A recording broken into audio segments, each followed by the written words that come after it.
जय हिंद दोस्तों, कैसे हैं आप सब। आई होप आप सब बढ़िया होंगे। इस वीडियो में हम बात करने वाले हैं VAE 181 दिसंबर 2022 आंसर की के बारे में। तो चलिए वीडियो को शुरू करते हैं। देख सकते हैं दोस्तों, यह दिसंबर 2022 का यह क्वेश्चन है। इसमें जो आपका BA BCom BSc सभी का क्वेश्चन इसमें आ जाता है। इसमें से आपको कुल प्रश्न की संख्या रहता है वो 50 और 50 मार्क्स का रहता है। समय आपको 2 घंटा का दिया जाता है। अब बात करते हैं क्वेश्चन नंबर 1 की। क्वेश्चन नंबर 1 जो है आपका, निश्चयवाद की संकल्पना किसने विकसित की थी। तो निश्चयवाद की संकल्पना फ्रीडरेल रेटजेल ने की थी। निश्चयवाद की संकल्पना किसने की थी? फ्रीडरेल रेटजेल ने की थी। अब बात करते हैं क्वेश्चन नंबर 2 की। निम्नलिखित में से कौन सा 17 सतत विकास के लक्ष्यों में एक नहीं है। जो आपका 17 विकास का सतत लक्ष्य था उसमें से कौन सा एक नहीं है। तो इसमें आपका असमानता को कम करना ये था, लैंगिक समानता ये था, गुणवत्ता शिक्षा ये भी था, जो कि जलवायु क्रिया है ये आपकी 17 सतत विकास के लक्ष्यों में नहीं था। अब बात करते हैं हम क्वेश्चन नंबर 3 की। क्वेश्चन नंबर 3 आपका, निम्नलिखित में से कौन सा मानव द्वारा रूपांतरित पर्यावरण है। तो मानव द्वारा कौन सा रूपांतरित पर्यावरण था। तो वो था अभ्यारण्य। इसका जो राइट आंसर हो जाएगा। अब बात करते हैं क्वेश्चन नंबर 4 की। क्वेश्चन नंबर 4 है, निम्नलिखित में से कौन सा आहार श्रृंखला एक स्थान से दूसरे स्तर को बताता है। तो इसका जो आपका राइट आंसर हो जाएगा, इसका हो जाएगा पोषी स्तर। इसका जो राइट आंसर हो जाएगा पोषी स्तर हो जाएगा। अब बात करते हैं क्वेश्चन नंबर 5 की। जीव मंडल में बायोस्फीयर में जल का घटक कहलाता है। जीव मंडल में जलमंडल का बायोस्फीयर जो कहलाता है जल घटक का, वो कौन सा कहलाता है? तो जल मंडल। इसका जो राइट आंसर हो जाएगा 5 का 4 नंबर। अब बात करते हैं क्वेश्चन नंबर 6 की। क्वेश्चन नंबर 6 आपका, सल्फर चक्र उदाहरण है। तो सल्फर चक्र किसका उदाहरण होता है? यह सल्फर चक्र गैसीय चक्र का भी उदाहरण होता है और अपसादित चक्र का भी उदाहरण होता है। इसका आंसर हो जाएगा ऑप्शन नंबर 3। इसका राइट आंसर हो जाएगा। अब बात करते हैं क्वेश्चन नंबर 7 की। द्वितीय उपभोक्ता है। तो द्वितीय उपभोक्ता में किसे जाना जाता है? प्राथमिक उपभोक्ता तो शाकभक्षी हो गया, और द्वितीय उपभोक्ता जो है वो आपका मांसभक्षी हो जाएगा। अब बात करते हैं क्वेश्चन नंबर 8 की। क्वेश्चन नंबर 8 है आपका, क्वेश्चन नंबर 8 है, शंकुधारी वृक्ष वन में मृदा होती है। तो शंकुधारी वृक्ष वन में कैसी मृदा होती है? तो अम्लीय और खनिजहीन होती है। अब बात करते हैं क्वेश्चन नंबर 9 की। क्वेश्चन नंबर 9 है आपका, कैमेलियन एगेमिड और गेको पाए जाते हैं। तो कैमेलियन एगेमिड और गेको कहाँ पाए जाते हैं? तो ये आपका जो राइट आंसर हो जाएगा, ये आपका शीतकोण वर्षा वर्ष प्रचुर वन में पाए जाते हैं। तो इसका राइट आंसर 9 का हो जाएगा 1 नंबर। अब बात करते हैं क्वेश्चन नंबर 10 की। क्वेश्चन नंबर 10 है, निम्नलिखित में से कौन सी स्पीसीज अत्यधिक सांद्रित मूत्र का उत्सर्जक करती है और तापमान नियमन या नियंत्रण के लिए जल का उपयोग नहीं करती है, मरुस्थल में पानी पिए बगैर जीवित रह सकती है। तो ये कौन है? इसका जो राइट आंसर हो जाएगा आपका ऑप्शन नंबर 1 ऊँट। इसका जो राइट आंसर हो जाएगा आपका ऊँट हो जाएगा क्वेश्चन नंबर 10 का। अब बात करते हैं क्वेश्चन नंबर 11 की। क्वेश्चन नंबर 11 है आपका, क्वेश्चन नंबर 11 क्या बोल रहा है? असंलग्न जलीय जीव जो वायु जल अंतरापृष्ठ पर रहता है वह कहलाता है। तो इसका जो राइट आंसर हो जाएगा आपका, वो क्या हो जाएगा? कौन सा वायु जल अंतरापृष्ठ पर रहता है? इसका आंसर है पटलक। इसका राइट आंसर हो जाएगा पटलक। अब बात करते हैं क्वेश्चन नंबर 12 की। क्वेश्चन नंबर 12 है आपका, जलीय संसाधनों के वैश्विक वितरण पर विचार करें तो मीठे जल का प्रतिशत कितना है? तो मीठे जल का कितना प्रतिशत है? तो 1/3%, यानी 3% आपका कम है। अब बात करते हैं क्वेश्चन नंबर 13 की। क्वेश्चन नंबर 13 है आपका, कौन सा अनवीकरणीय संसाधन है? तो कौन सा अनवीकरणीय संसाधन है? इसमें ऑप्शन नंबर आपका 3 है, खनिज निक्षेप। ये आपका राइट आंसर हो जाएगा। अब बात करते हैं क्वेश्चन नंबर 14 की। क्वेश्चन नंबर 14 है, समुद्री जल की औसत लवणता होती है। तो समुद्री जल की कितनी औसत लवणता होती है? तो ये आपका ऑप्शन नंबर 2 3.5% हो जाएगा। अब बात करते हैं क्वेश्चन नंबर 15 की। क्वेश्चन नंबर 15 है आपका, निम्नलिखित में से किसे खाद को मिलाने पर प्राप्त नहीं किया जा सकता है? तो किसके खाद पर मिलाने पर प्राप्त नहीं हो सकता है? तो इसका जो आपका राइट आंसर हो जाएगा 15 का, वो हो जाएगा ऑप्शन नंबर थर्ड, जल धारण क्षमता में वृद्धि। अब बात करते हैं क्वेश्चन नंबर 16 की। क्वेश्चन नंबर 16 है आपका, निम्नलिखित में से कौन सा वन का सहायक परितंत्र और प्रक्रिया प्रसंस्करण कार्य भाग नहीं है? तो इसका जो आपका राइट आंसर हो जाएगा वो हो जाएगा आपका ऑप्शन नंबर 4, कार्बन सिंक की भांति कार्य करता है। अब बात करते हैं क्वेश्चन नंबर 17 की। क्वेश्चन नंबर 17 है आपका, निम्नलिखित में से कौन सा वन अपरूपण का परिणाम है? तो इसका जो राइट आंसर हो जाएगा आपका ऑप्शन नंबर 2, इसका राइट आंसर हो जाएगा, जो कि है पौधे द्वारा निर्मित होने वाली ऑक्सीजन में वृद्धि। अब बात करते हैं क्वेश्चन नंबर 18 की। क्वेश्चन नंबर 18 आपका, निम्नलिखित में से कौन सा गैर लकड़ी का वन उत्पाद नहीं है? तो गैर लकड़ी का वन उत्पाद नहीं, तो इसका जो राइट आंसर हो जाएगा वो ऑप्शन नंबर 4, खाद्य फल। अब बात करते हैं क्वेश्चन नंबर 19 है आपका, भारत की जैव विविधता के विषय में निम्नलिखित में से कौन सा कथन सही है? तो इसका जो आपका राइट आंसर ऑप्शन नंबर 4 हो जाएगा, जो कि जैव विविधता का रूपांतरण सिर्फ फूस होता है। अब बात करते हैं क्वेश्चन नंबर 20 की। क्वेश्चन नंबर 20 है आपका, एक अधिक विविधता वाला पारितंत्र होगा। तो इसका जो आपका राइट आंसर हो जाएगा ऑप्शन नंबर हो जाएगा 2, अधिक भंगुर और संवेदनशील। अब बात करते हैं क्वेश्चन नंबर 21 की। क्वेश्चन नंबर 21 आपका, निम्नलिखित में से कौन सा जंतु सिर्फ ब्रह्मपुत्र घाटी में ही पाया जाता है? तो इसका जो राइट आंसर हो जाएगा आपका, इसमें हमको कुछ थोड़ा डाउट है, हमको लगता है ये चिंकारा हो जाएगा इसमें, तो आप इसका ऑप्शन देख लीजिएगा। अब हम बात करते हैं क्वेश्चन नंबर 22 की। क्वेश्चन नंबर 22 है मेरा, निम्नलिखित में से कौन सा जैव विविधता का हॉटस्पॉट नहीं है? तो जैव विविधता का कौन सा हॉटस्पॉट नहीं है? पश्चिमी घाट तो हॉटस्पॉट में है, हिमालय भी है, निकोबार द्वीप में है, ये मध्य प्रदेश की एक विंध्य और सतपुड़ा क्षेत्र नहीं है। अब बात करते हैं क्वेश्चन नंबर 23 की। प्राकृतिक गैस द्वारा भारत की कितनी ऊर्जा आवश्यकता होती है?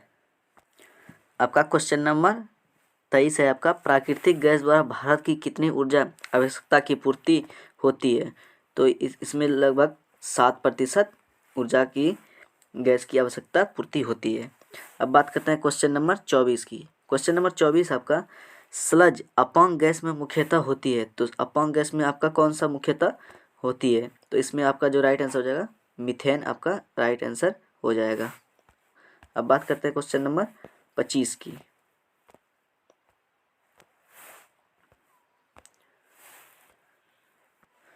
क्वेश्चन नंबर 25 जो आपका है, निम्नलिखित में से कौन सा ऊर्जा का गैर पारंपरिक स्रोत नहीं है? इसमें आपका नहीं पूछा है, तो इसका जो आपका राइट आंसर हो जाएगा वो जीवाश्म ईंधन हो जाएगा, ऑप्शन नंबर 1। अब बात करते हैं क्वेश्चन नंबर 26 की। क्वेश्चन नंबर 26 आपका, निम्नलिखित में से कौन सा भारत में बड़े बांधों के निर्माण का प्रतिकूल प्रभाव नहीं है? तो इसका जो राइट आंसर हो जाएगा इसका जो आपका राइट आंसर हो जाएगा ऑप्शन नंबर 4, आसपास के क्षेत्र में भूजल स्तर में वृद्धि। अब बात करते हैं क्वेश्चन नंबर 27, पालन पोषण करना संरक्षण की एक उपयोगी तकनीक है जो सफल पाई गई है। तो इसका जो राइट आंसर हो जाएगा ऑप्शन नंबर 1, हुपिंग क्रेन में। अब बात करते हैं क्वेश्चन नंबर 28 की। क्वेश्चन नंबर 28 है आपका, तटीय क्षेत्रों में मैंग्रोव सदाबहार क्षेत्र के इसके रूप में कार्य करने का अपरदन को रोकते हैं। तो इसका जो राइट आंसर हो जाएगा वो हो जाएगा ऑप्शन नंबर 3, प्राकृतिक बांध। अब बात करते हैं क्वेश्चन नंबर 29 की। क्वेश्चन नंबर 29 आपका, निम्नलिखित में से कौन सी भारत की एक आक्रामक प्रजाति नहीं है? तो इसका जो राइट आंसर हो जाएगा आपका ऑप्शन नंबर 4, नीम का पेड़, ये भारत का आक्रामक प्रजाति नहीं है। अब बात करते हैं क्वेश्चन नंबर 30 की। क्वेश्चन नंबर 30 आपका, बफर जोन निम्नलिखित में से बफर जोन संरक्षित क्षेत्रों में महत्वपूर्ण भूमिका निभाता है। निम्नलिखित में से कौन सा बफर जोन का एक महत्वपूर्ण कार्य नहीं है? तो इसका जो राइट आंसर हो जाएगा ऑप्शन नंबर 4, इस जोन में शिकार करने की अनुमति है, इसका राइट आंसर हो जाएगा। तो अब बात करते हैं क्वेश्चन नंबर अब बात करते हैं आपका 31 की। क्वेश्चन नंबर 31 आपका श्वसनशील निलंबित कणिकीय पदार्थ RSPM का साइज अपाम होता है, तो इसका जो राइट आंसर हो जाएगा ऑप्शन नंबर 1 1 से 10 मिलीमीटर। इसका mm में होगा आंसर, इसका राइट आंसर हो जाएगा आपका। ठीक, अब बात करते हैं क्वेश्चन नंबर 32 की। क्वेश्चन नंबर 32 है आपका आहार श्रृंखला में एक कड़ी से दूसरे में प्रदूषकों की सांद्रता में होने वाली वृद्धि की परिघटना है, तो इसका जो राइट आंसर हो जाएगा आपका ऑप्शन नंबर 3 जैव सांद्रता। अब बात करते हैं क्वेश्चन नंबर 33 की। क्वेश्चन नंबर 33 है आपका निम्नलिखित में से कौन सा प्राथमिक प्रदूषक है, तो इसमें प्राथमिक प्रदूषण आपका कौन सा है। इसमें देख सकते हैं दोस्तों, इसमें जो आपका प्राथमिक प्रदूषक है वो कार्बन डाइऑक्साइड ऑप्शन नंबर 3 है, और जो आपका द्वितीय प्रदूषक होता है वो सल्फ्यूरिक अम्ल होता है। अब बात करते हैं क्वेश्चन नंबर 34 की। क्वेश्चन नंबर 34 है आपका BOD का उच्च स्तर इंगित करता है, तो इस BOD का उच्च स्तर इंगित करता है, तो इसका जो आपका राइट आंसर हो जाएगा वो हो जाएगा ऑप्शन नंबर 3 जल में घुली हुई ऑक्सीजन के बढ़ते स्तर को।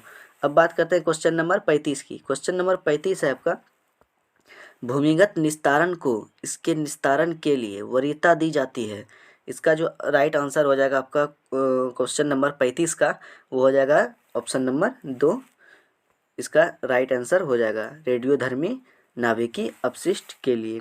अब बात करते हैं क्वेश्चन नंबर आपका 36 का। क्वेश्चन नंबर 36 है आपका, अब बात करते हैं क्वेश्चन नंबर 36 है एकल उपयोग प्लास्टिक के बारे में नीचे दिए गए कथनों को पढ़िए और सही विकल्प को चुनिए।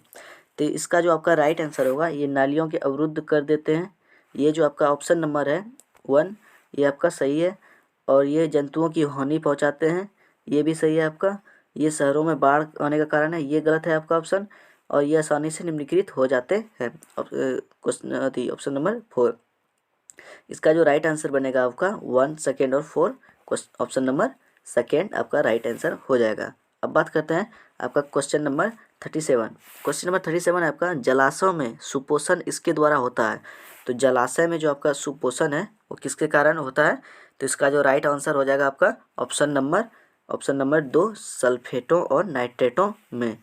अब बात करते हैं क्वेश्चन नंबर 38 की। क्वेश्चन नंबर 38 है आपका क्लोरोफ्लोरोकार्बन के लिए निम्नलिखित में से कौन सा सत्य नहीं है, इसमें पूछ रहा है कौन सा सत्य नहीं है, तो इसका जो राइट आंसर हो जाएगा वो ऑप्शन नंबर आपका 3 हो जाएगा, इसका राइट आंसर। ये अस्थायी होते हैं और वायुमंडल के निचले क्षेत्रों में अनेक वर्षों तक रहते हैं, ये आपका रॉन्ग ऑप्शन हो जाएगा। अब बात करते हैं क्वेश्चन नंबर 39 की। क्वेश्चन नंबर 39 है आपका ओजोन के सांद्रता को मापने के लिए निम्नलिखित में से किसका प्रयोग किया जाता है, किसका प्रयोग किया जाता है ओजोन की सांद्रता को मापने के, डोप्सन का, किसका हो जाएगा डोप्सन ऑप्शन नंबर 3 इसका राइट आंसर हो जाएगा। अब बात करते हैं क्वेश्चन नंबर 40 की। क्वेश्चन नंबर 40 है आपका वायुमंडलीय गैसों द्वारा अवशोषित किए जाने वाले सौर विकिरण का लगभग कितना प्रतिशत